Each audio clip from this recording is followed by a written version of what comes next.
Ayol kishini yuziga urishlik harom. Boshiga urishlik harom.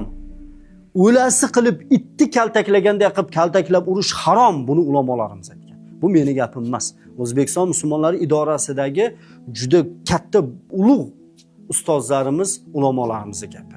Harom ayol kishini yuziga urish, uni kaltaklash, uni eshakni urganday, itni urganday qilib kaltaklab urishlik harom. Mumkin emas.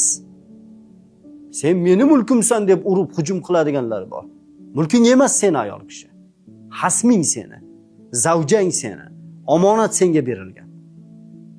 Gapga ko'nmayaptimi? Uni yo'li bor-ku dinimizda. Ota-onasini chaqir, ota-onangni chaqir, nasihat qil, yaxshi gapir, to'shagingda ajrat, niqta, ana undan keyin o'ylab ko'r, agar hayot bu sozda davom etmaydigan bo'lsa, demak, ulamolarning ustozni oldiga borib yoki ajrimni yoki yaxshi yashash yo'lini maslahatini olish kerak. Avvalo erkak kishiga aytamanki, ayol seni uchun omonat, qiyomatda bu omonat uchun javob berasan.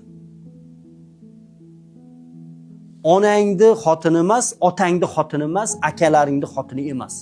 Ayol seni xotining.